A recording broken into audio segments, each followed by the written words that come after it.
And I think when I look at it, I do not see AI as replacing people.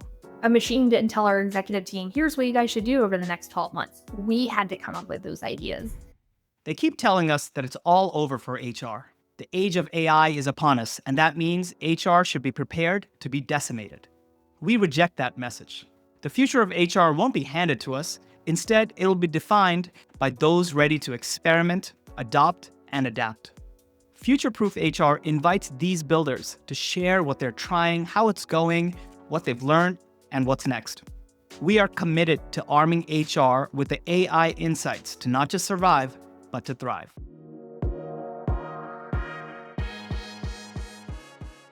Hello and welcome to the Future-Proof HR podcast, where we explore how forward-thinking leaders are navigating disruption and redefining the future of work. I'm your host, Thomas Kunjappu, CEO of Cleary. Now, today's guest is Stefani Voorhees, the Chief Human Resources Officer at Propio Language Services, a fast-growing company in the language services industry that's boldly embracing artificial intelligence to enhance human performance. Under Stefani's leadership, Propio has grown from under 100 employees to over 600 in just 2 years, all while launching an internal AI team, an HR AI agent, and a philosophy that AI doesn't replace people, it makes people better. Stefani, welcome to the podcast. Thank you. I'm so excited to be here today. So there's so much to talk about. Could you tell me a little bit, just to set the background, about what is Propio and what's been going on over the last couple of years that's caused so much growth? What hasn't been going on the last couple of years is really the question. So we are in the language services world, and we offer both interpretation and translation services. We've got clients all over the globe. It has been phenomenal. I've been here right at 2 years, coming up on 2 years in a couple of weeks. It's been a wild ride. When I first met with Margot and the leadership team here, they promised me a wild ride, and they have yet to underdeliver on that. So we've grown both organically and through acquisition. We've completed 4 acquisitions in the last 18 months. So it has been phenomenal, and really excited to continue to see Propio grow and take this next step into the future. And you're in the language services space, and to go a little bit back into like my career, like a while ago, I worked on some software that included a lot of machine translation. We're going back well over a decade. And we also work with a lot of human translators to make a bunch of stuff happen there.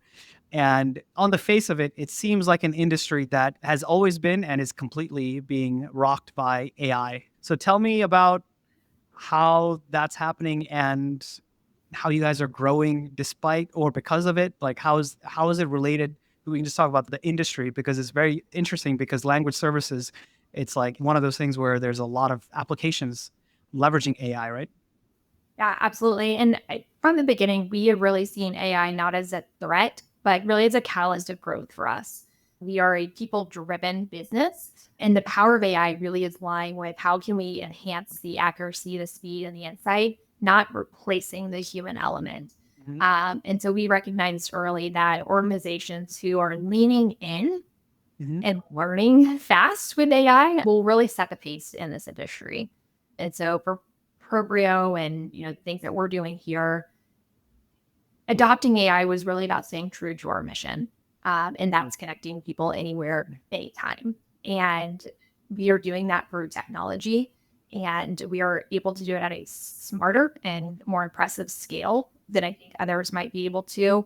And it's really allowed us to innovate from a position of strength rather than reacting from a place of fear.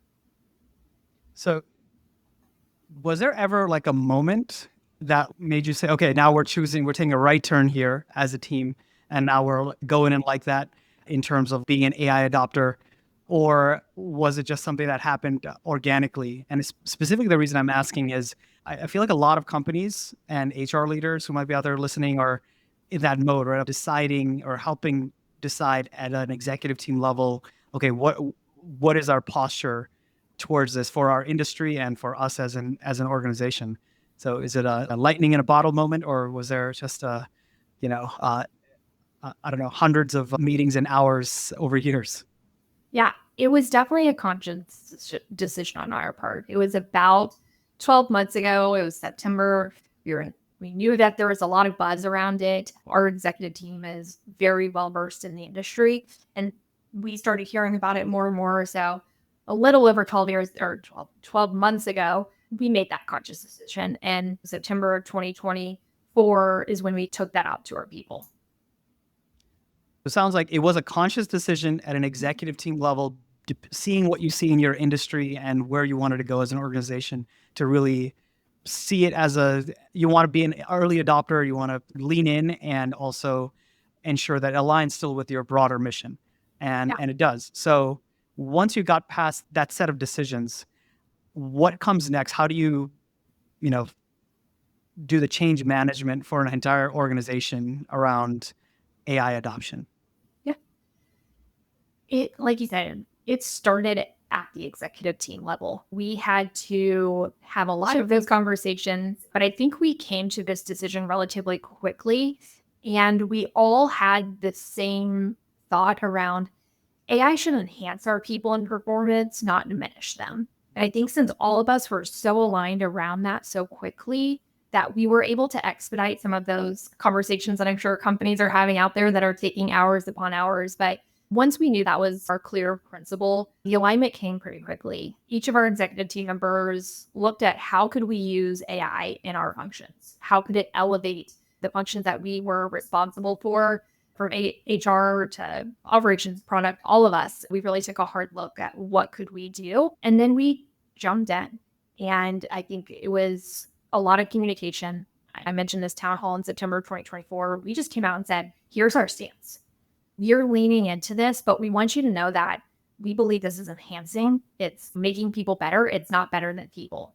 And I think when we took the approach of we're just going to be really open with our employees and our teams and tell them what we're looking for, that kicked it off. And then after that, it was how can we test this responsibly? Little small pilots, little trials and errors, continuously being transparent with our communication around what we're doing. We absolutely had to set guardrails. We established an AI committee very early on saying, okay, what are our boundaries? And we were honest with that. We focused on our quick wins. We really demonstrated the value that AI was bringing so the employees could get a little bit of that. A lot of times we're always looking for that final win. We took little wins with AI. And because we had that early on alignment, we were able to have the accountability with each other to really make AI an innovative part of our business.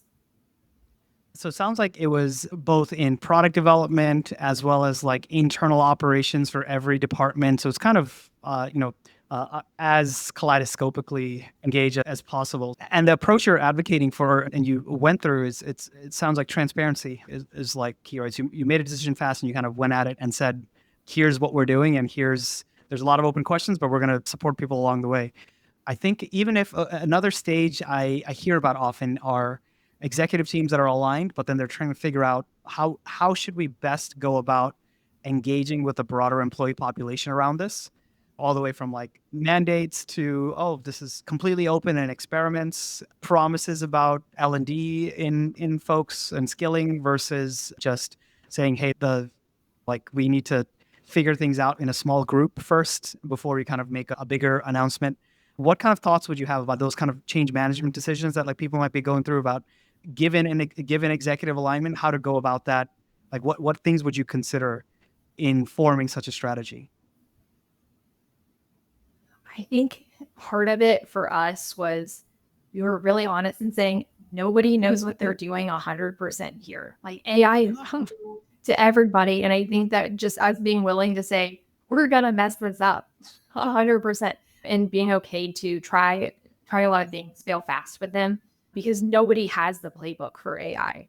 I think that's one of the most asked questions for me right now, whether it's internally or externally, of what's your playbook? We don't have one. We're all writing this thing together. And one of our values, and I think we'll talk a little bit about some appropriate values later with fail fast. It was perfect with AI. We just had to jump in, try it out. And there was some strategy internally with it and externally as well. But on the internal side, we identified groups of people that we knew were excited about it, were interested in it, might not be as hesitant. And we tried to look out those little wins with them. And then I'm like, oh, wait, that's really cool. I would like to try that. And so it became I want what they have, And so we were pretty strategic internally with picking pockets to trial things with. And then externally, obviously, so much of what we do is in healthcare and very regulated industries. So we had to be also on our client teams. They were extremely strategic, and clients that they started to have these discussions with, and we took it as we're going to have to try things. We aren't going to get it 100% perfectly, but let's try it. But let's be really strategic about how we try it and who we're trying it with. So I have to ask then about the HR element of this. So do you feel like as a people leader within the organization, have you been taking on new things, would you say, with this transformation? Or does it feel like other exercises that the function has historically led, whether it's like a digital transformation or company-wide processes that you're rolling out there? How does this compare? Does it feel like it's adding more to the already full functions? I don't know, briefcase. I think it's just something different. I don't think it's anything more. Um, and it might just be me. I've got a project management focus when I'm building my HR teams and running the people function. It's all very project management focused. But for me, it hasn't been something that's scary in this like big overhauling thing. Last year, we implemented a new HRS. That was not an easy feat. We've gone through 4 acquisitions and acquired thousands of employees over 18 months. That's not easy either. To me, I didn't let myself get bogged down in, oh my gosh, this is something new. I've got to figure it out. So let's jump in and figure it out. What exciting things could this do for us in the future? And so I think a lot of it was the mindset that I went in with it, but I don't think it was any more than any other change management that HR function would do in the business. It's just something different. I love that attitude. One of the things that you guys did was actually build that is a little bit unique, is you actually have now a VP of AI, right? So it's a function, right? That's like now kind of emerged, which some organizations are also like thinking about, or it just may naturally go into existing functions or maybe becomes more bottom up in terms of the strategy. Tell me a little bit about what came about with building this internal AI function. How did that come about? And why does it make sense in your environment? It makes sense in a lot of ways. In our internal AI function, it's not just internally facing. That team is doing internal and external work. But just like AI itself, it's evolving. It's a very new team. We just hired the VP of AI in this year, and he came in and we immediately added a whole function to this group. And now we're adding yet another function because we see yet another opportunity and things are going well. And we want to expand on things and we want more opportunities. And so it's very similar to AI itself. It's just ever evolving. And I know where it sits today isn't where it's going to be next year. It'll look completely different. And Proprio is very fortunate. We've got not even just the executive, all of our senior leaders aren't scared of AI. And I think that's where a lot of businesses right now are struggling, and there is a lot of fear around it. And that's something that makes our management team so strong, is some that might be a little bit more hesitant around it are able to talk to the ones that are more like, let's jump all in, and we can balance each other out. And so I think when you're looking to build these AI functions, we built a committee, as I mentioned earlier, you got to balance it out, because the people that want to go all in, they probably need to be reeled back a little bit. There's a reality to businesses. Right. But also on the other side of it, those that are terrified of it, sometimes they need a little bit of push. And so ensuring that you have that balance within the group is how you're going to evolve as a business. Got it. And then structurally, could you tell me like how you got into a point where, okay, the strategy is in place, we're doing some change management, bringing people along, and now we even have this internal function, which is itself evolving over time. But what is the structure now? If you want to bring in a new tool or change a particular process, what's been working for you, or what are things that you've shifted in terms of process that is then also enabled by this internal AI function? Yeah, when we've wanted to bring in a new tool or try something out, it's obviously we gotta make the business case. It can't just be a half-baked idea. We're really big into fully make the idea and then sell it. But we've really been open-minded to trying out different things. We've had a lot of conversations with external partners and tools we brought in and said, hey, we want to try all this. We want to see what limits we could, kind of push with it where it works, where it doesn't work, and just having those conversations. And then we put stuff through the AI committee. We talk about it as an executive team. And I think it's critical when you're looking at bringing in new tools and changing processes. I think a lot of times people think, oh, changing a process, that's HR's job. It is, yes, but I would say it's a yes. And for us, I really thought of it as AI at Proprio that's not an HR thing. That's a business decision. HR plays a role in this, absolutely. But because AI is a business decision for us, it's a business shift. We really empowered all of our leaders to bring people along with the change and not just put all of that on HR. I can write a policy, yes, but I'm not the one living with these teams. I'm not the one sitting beside them every day. And so for us, we've really taken that perceived burden away from HR and said, guys, this is a whole business thing. We're all in this together. It's going to take all of our time and all of our effort. Wow. So let's talk about the HR side of it, though, because you mentioned the mandate is, what you guys have been doing is not just like implementing AI for your product, but also every function internally is also going at it and finding different ways to pilot and leverage new tools and or ideas. From an HR perspective specifically, what have been some cool things that you've tried that's been like working? Or I'm also just as curious about any of the experiments from the fail fast, where you failed fast at any kind of stage of the piloting process. Yeah. So tried a few things. I got a lot more on the roadmap for 2026. Now I've got this AI function. I think there's a line out the door of who gets to use them the quickest. But we tried a few things. I think most of it has been in our learning and development function as well as our talent acquisition function. Okay. And we tried several tools on the TA side around reviewing interviews, typing up their notes, summarizing it. We get a lot of feedback of, oh, this candidate only wanted hybrid or fully remote, or they wanted fully in office. But we've never been able to provide data to make business decisions off of. And so we tried a couple of AI tools. We ended up implementing one that the recruiters will have a phone conversation. It writes their notes for it. But my favorite part is I can go in and say, how many times was PTO mentioned in a phone call? How many times was remote work brought up? And so that now I'm able to collect this data, and then I can come back and say, okay, guys, we say anecdotally that this person declined because of X, Y, Z. I actually have data. Do we want to make a change in our programs? Do we want to make a change in our offerings? Or does the data not support it, and it's actually just something that like one person said and it got stuck? So we're able to make a lot better decisions for the business strategy based off of TA conversations, which is very unique.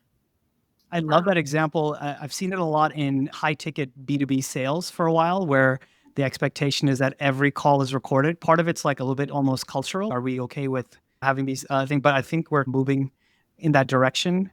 But then it's really interesting because you can take out a lot of this unstructured data, which is available in so many transcripts for any kind of context where a call can be recorded, and then convert that into useful insights. And that work, even if you had the recording, like before this technology you're talking about, that's a thankless job if you're going to try to take hundreds of screening calls and trying to come up with a story. Great example. So then that's then come back into making an impact on your processes, or maybe even the candidate experience, or even the employer value proposition overall in terms of what you're offering. Yeah, absolutely. And our sales team uses the same tool. We've got different platforms, obviously, but they do use the same tool. And like you said, my recruiting team was very nervous at first. I came to them and said, hey guys, guess what? I'm really excited. I'm going to record all of your phone calls and I can listen to everything. And the eyes got really big. I don't want that. I want the data. And then when I told them, I said, you guys are saying that we need to change our PTO policy, or we need to change our this or that. I've never been able to do or have these conversations because I don't have the actual data for it. Guess what? Now I do. And I've been able to show them, because of this tool, one, you guys are saving a ton of time. You're not writing notes. You're saving an absorbent amount of time. I'm very compliant from a note-taking standpoint. And I now have actual data, and I'm helping you guys. And it has proven itself a couple of times to where they love it. I love that example because often part of the part of the journey is the change management internally with a team that has a process that they're comfortable with and is getting to some results. And now you got to really have the motivation. So there's some time saving element here, obviously, for recruiters, but then there's also this carrot of we can actually make a case to help you convert, like in your case, have a better employer value proposition and convert candidates better if we're able to improve the offering effectively, right? Uh, that's that's interesting because I see the parallels with sales, of course, but then also it's the would you say that like your recruiters were after that initial time where you're getting them on board, did you go through a pilot and then you got everyone's feedback and now we're just like off and standardize that as a, generally speaking, as a process? No, I just threw them in. There wasn't a pilot. I said, we're doing this. If it's terrible, I'll fix it. But let's try it. I think it's going to be great. Our sales team was using it beforehand. And so I was able to sit down with our SVP of sales and I'm like, show me your ways, show me the value. And I really did a ton of due diligence on the front end. And then I said, they're going to panic about the recording. It was right. But then they saw the value very quickly. And so I jumped right in. I showed them all of the whys and I showed them all the value and I brought them along. And then they learned pretty quickly that I was not incorrect in my selling. This has been a fantastic conversation so far. If you haven't already done so, make sure to join our community. We're building a network of the most forward-thinking HR and people operations professionals who are defining the future. I will personally be sharing news and ideas around how we can all thrive in the age of AI.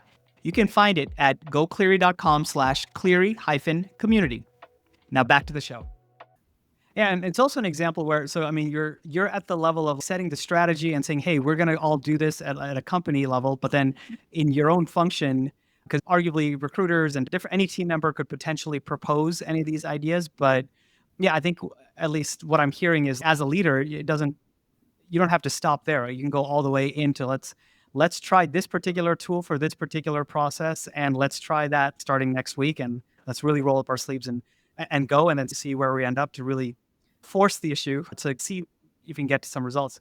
But I'm very curious also about the other one that use case you mentioned on the L&D side. What's been working or not working there? Yeah. So content creation has been the name of the game with that. We've used AI a lot on the content creation side, but we're also starting to explore AI on the L&D side around recommendations.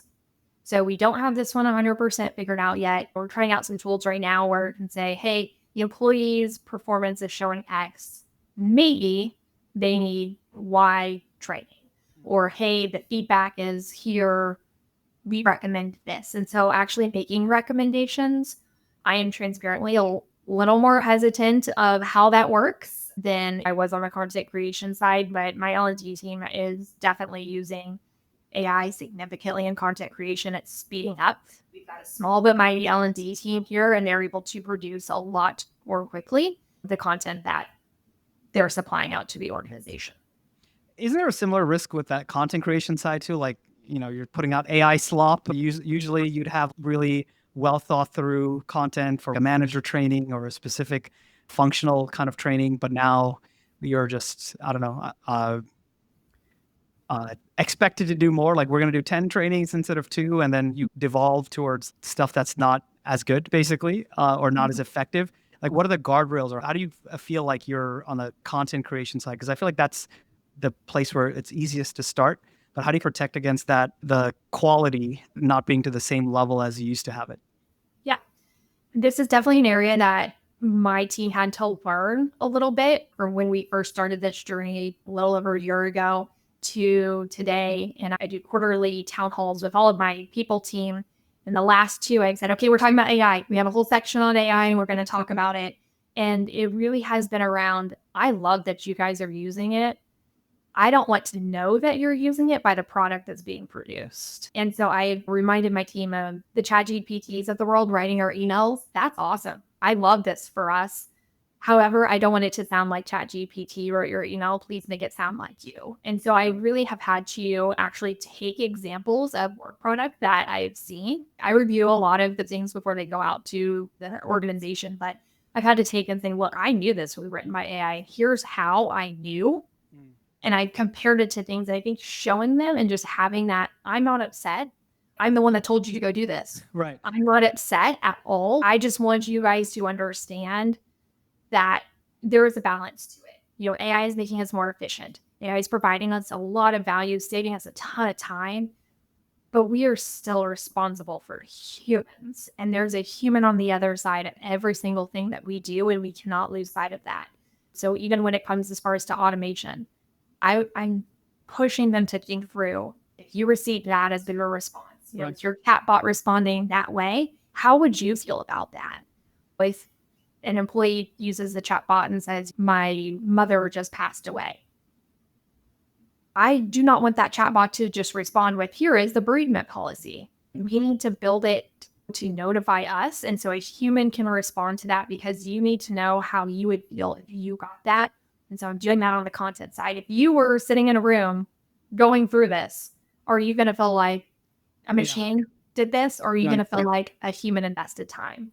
So it's definitely a balance, and it's an area that we had to learn. And like I said, I was okay with saying, I pushed you guys, Right. but now I'm going to show you how we can get better. And we've iterated together as a team. You can't be the high school teacher telling your kids to use ChatGPT and then complaining about plagiarism. Correct, 100%. But yeah, there's a balance there. And I like your approach. You're just thinking about it from the customer standpoint, right? It's like a age-old advice, right? That's still relevant. Put yourself in the customer's shoes, and what would you think, right? And if people follow that, because if you chase efficiency to the end, you have to balance that, right, a little bit with the quality from the customer's perspective. So it's like there's content creation, but then you're playing with the idea of recommendations to keep people think about what they could take next. So then you said there's a whole roadmap of other ideas. What else are you like excited about for 2026? What opportunities do you see, and for the organization to leverage more? Yeah, our biggest area that we want to invest in from the people team is performance.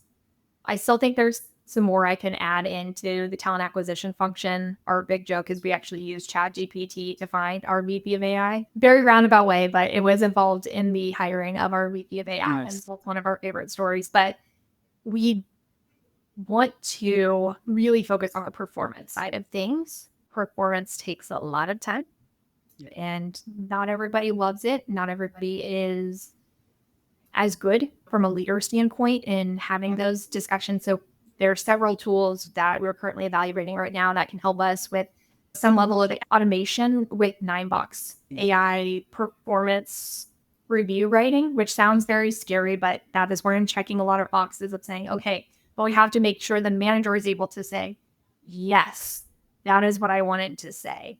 And so that's really where we're taking at least the first half of 2026. Who knows what the second half will hold for us. But really that first half is continuing to invest on the talent acquisition side, and then implementing some AI enhanced performance tools. There's a lot of debate around this, but AI can be less subjective when it comes to performance. And the tools that we're currently looking at can pull data from a lot of areas and make recommendations. And I think at a minimum, it's going to make the leader stop and go, you know what? That's probably correct. That's an interesting can of worms. Is AI more or less objective than a human in it's very context and model dependent, I'm sure, the answer there. But it's just intriguing that we can even ask that question. So yeah, there's so much value if you get it right on the performance management side. But when you're talking about that, my mind went to just your previous point immediately, which was, imagine now it's a higher stake, right? So if you're delivering L&D course with some AI like looking wording in there, that's one thing. If you're telling someone you're probably going to go on a performance improvement plan through AI writing, that's like a whole other impact from the customer standpoint. You really have to guard against, right? If you're zooming out then a little bit with me, then and we're just talking about the future in general, you have so many different examples of ways that you're executing area by area, trying different things and going with AI. What do you think? And that's a crux of a lot of what we think about on the Future Proof HR podcast is what does the HR function in the future look like? What skills are important, or what's less and more expressed? How's it all shifting, do you think? Yes, I continue to be asked this question, and I think I see HR as a little bit different over the last 5 years than I think the industry has seen it. We mean When I through first AI? met, Huh? You mean pre-AI revolution Yeah. artists, or are you talking like COVID pandemic? Tell me about that first, then we can talk about this next one. Yeah. And I think I mentioned this when I first met with you around HR is not a checklist admin function. I had not seen it that way. And I think AI is just adding fuel to this fire that has been within me. Guys, we are not, this is what we actually are. I've always felt like HR is way more than what it's given credit for a lot of times. And I'm fortunate at Proprio that I've been supported and been able to carry out that vision around Proprio. HR is really embedded in the business. We understand the business goals. We can anticipate their needs. We can help them drive impact through their growth and performance. And so it's not just about ensuring simply their compliance or processing forms. It's building on capabilities. It's strengthening our leadership team. And really, it's helping to create programs or processes or whatever it is that help the people perform at their best. You know, and AI is just adding up fuel to that. And in a way, it's catching up to where my mind that has been over the last 5 years. But AI is fundamentally shifting HR from administrative to strategic. There is no way around that. And the real opportunity is about replacing people. It's about amplifying the human capability. I've always said it's not employees, they're human capital. It is the most important thing to your business. And so AI is really just amplifying the human capital's capabilities. And we are seeing, especially at Proprio, we're seeing AI as a tool to streamline some of that routine work. The teams can focus on higher value initiatives. And that's where I think a lot of HR leaders and HR professionals are scared of AI. It's replacing my job. It's not. It's bringing you up to be more strategic. It's bringing you up to be a partner. It's allowing you to provide talent strategy to an organization and driving culture and being in a leadership development opportunity. It allows us to move much faster, analyze data a lot more, and a lot more intelligently. I just had somebody the other day that said, I never trusted HR with numbers. Before you and before your leadership here at Proprio, I didn't trust HR as far as their numbers go. Oh, that is going to get better because of AI. If HR leaders allow it to happen, they are able to become a different version of themselves to the business. They're able to be that person that has their numbers, be able to provide insights that we never were able to provide or would have taken us hours and days to provide any sort of insights that may or may not be wrong. We don't have to do that. I think your talent acquisition implementation is an example of that. First of all, you're getting data and you can say, no, really, this is brought up in, I don't know, 80% of the time in this market when we're hiring for this role, they keep mentioning PTO, and here is the data. It's hard to question that, versus the same conversation would have been, hey, like the recruiters we keep hearing this, and a couple of our key managers agree, so let's put this big investment in to change the policy that would help us close. Or it's a very different conversation. Yeah. And I've told my team, I said, HR will really in the future be defined as how can we effectively blend technology and empathy. We can never lose the empathy component of our world. And how can we blend that technology and the empathy and really use AI for efficiency versus human connection? So you mentioned then it's going to be less administrative as a function. But the way I see it is that's not going away. The administration needs to happen, right? People need to be the hiring and firing and like the benefits and all that. Do we agree that we're stacking on top of that, but that's actually possible? So we're going higher up the hierarchy of needs for the organization, but we're never been able to get there. But this stuff doesn't really disappear, does it? It doesn't disappear, but I think it's because of these tools, we're able to do it quicker. And we're able to, in some ways, we're able to set up the systems to do it. And so instead of me going in and changing this and this and this, or, my team going in and having a 5-step process, this system is able to do that for them. They still need to check in. And we're not going to get away from I-9s or W-4s or whatever it is. Those are always going to be there, but the systems are making them move much more quickly. And so the team, I think, are still doing those, but the time it takes them is so much less. And so they're they have so much extra capacity now to where they can be those strategic partners to the business and understand the business at a deeper level than we've been able to understand it before. I love that. So, can I ask also about just the future of work a little bit? That I think earlier when we were talking about how sometimes like the employer employee relationship, it might be shifting and it changes over the life cycle of an employee of an employment period. And sometimes employees grow with the company as a company shifting, or sometimes you grow apart. This is all, I guess, age old, like people leadership stuff. But how do you handle these kind of conversations around ensuring that as a company's pace is so, in terms of change, is so fast, right? What you're describing with terms of employee growth, tooling, mindset shifts, like process changes, it's a lot that's like happening, just throwing at people. How do you balance that with just ensuring that you're bringing people along and having the right conversations to help people grow into or out of appropriately?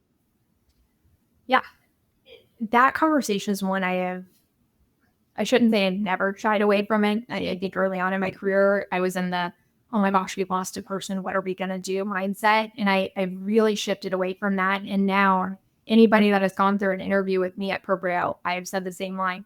This place is not the place for everybody. And I'm okay with that. I tell people, if you want a manual that I can pull off of a shelf and say, this is how we've always done it. This is how you're going to do it. This is exactly the key to success. Proprio is not the right place for you. And I know that there's talent out there that are phenomenal at what they do, but that's not the right place for them. I've had people on my team since I've been here, like, you're a great person. I think you're great for a business, just not this business. And so I think that can be scary because sometimes turnover is looked poorly upon as a leader. It's not always. Now, obviously, I could go down a rabbit hole of when it is, but it's not always. And so I think the way that I've handled it, and especially at Proprio, is just with honesty and transparency and respect. I've brought people along and said, here's why. My team knows all the changes we're making, why we're making them, pros and cons to it. I try to approach them very self-aware. I know this isn't going to be a perfect change for us. I know this might give you a headache or a little bit of heartburn here. I'm thinking through this with you guys. And so I've been very transparent with them on the changes that we've had to make. But also when team members had come to me or I had had conversations with team members, I don't feel like you're loving this anymore. Let's talk about that because I want them to succeed. I think unhappy people do unhappy work and that's not good for them and it's not good for Proprio. And I just want to have that conversation with them. If one of my team members says, you know what, I can't handle the change anymore. Okay. The acquisitions are getting too. Okay. I get that. I understand it. And let's figure out a way that we can support you on your way out. You can support us on your way out. Let's do this together. And so I think being able to listen to this is hard on me is hard. You never want to hear an employee say, all of this change was driving me crazy. That's hard to hear because, as leaders, we're excited about it. We're ready to do it. But I think if you can say, I get it. Look, it's a lot and it's not a good fit for you, then you're putting yourself, the business, and that employee in a better position. Yeah, that's tough but transparent. So the thing I'm thinking about is if that's like the posture, how do you stay people first, right? Which is a big part of the ethos, where really what we're talking about is a rapid acceleration of change that everyone is experiencing throughout the world, but certainly in the workplace. But really, a lot of that is being driven by the AI enablement of so many things like shifting. Is there like a universal skill set that is going to come into the fore for everyone across every company? I know you're commenting, of course, about your organization and what you're like seeing through, but if you're stepping back out and reflecting a little bit, like generally speaking, what is it going to be meaning for any HR leader where many of us are committed to being people first and investing in the people in an AI enabled world? Yeah, it's a great question. And I think when I look at it, I do not see AI as replacing people. And everything that we are doing with AI, we're asking, what is the impact on the employees? What is the impact on the client? What is the impact on the end user? And so I think as long as you don't lose sight of the people first, you're able to successfully do it. And I say people operate AI. And that's what I tell my team all the time. I said, we've got to have a team that can operate the machines that are doing all of these tasks. And people are the ones that are coming up with the ideas. A machine didn't tell our executive team, here's what you guys should do over the next 12 months. We had to come up with those ideas. And so what I really spend my time on is what I mentioned earlier of my team is how's a person receiving this? It might have been done in a third of the time. Great for you. But if it makes a person not feel good, you lost them. And my team hears these two words more than anything. What is the experience? People experience, people experience, people experience. And that is what I will always do. So when we're going through and we're building the responses, we're building the automations, we're building out all of these things, how would you feel if you got that? I think I'm probably the negative Nelly in all of these implementation calls that I would love that. And also involves that on Amazon or Target or whoever's chatbot trying to return something. And we all have wanted to throw our phones out the car window while doing so. And I yelling in like a decade ago, yelling operator into the phone. Yes. Yeah. I just want an agent. Yes. No. I bring those examples out to my team all the time. I never want our employees to feel like that. At the end of the day, our team is literally called the people team. We can never forget that. Absolutely. As you look ahead and as our time is kind of closing out here, what are some things that you're like really excited about the next stage of growth and transformation at Propio or for the HR team? It's what I don't know.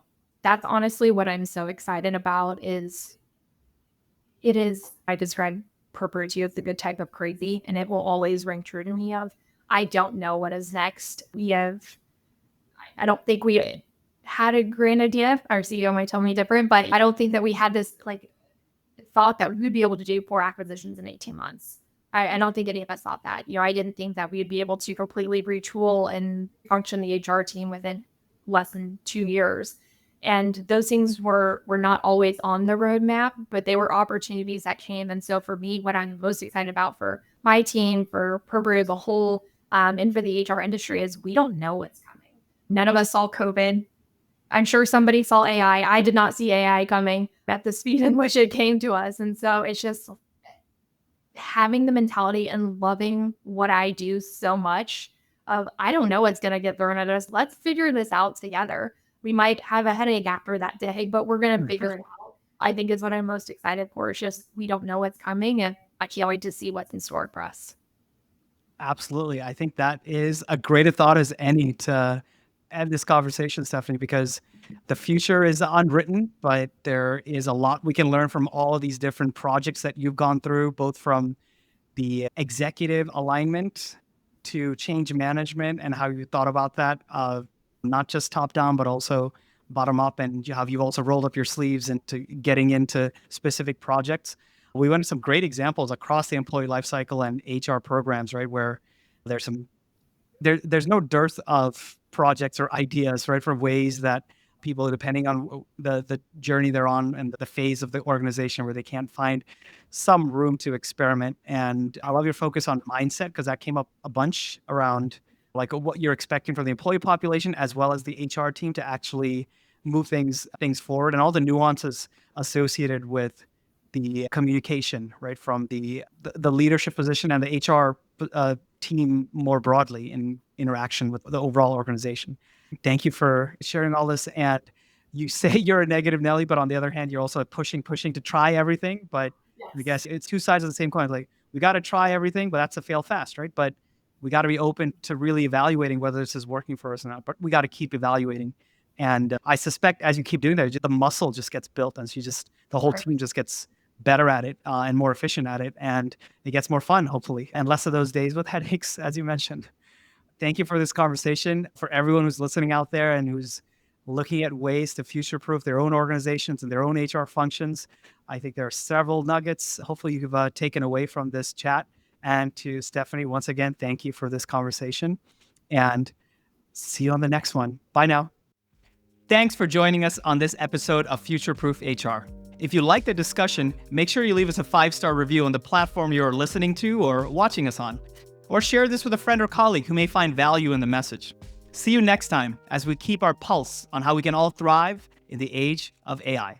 Hey, it's Thomas again. One quick question before you go. Are you and your HR team tired of answering the same employee questions again and again in Slack? If yes, our Cleary AI powered Slack bot is here to help. It takes routine employee requests and answers it automatically while freeing up time for you to take on more important tasks.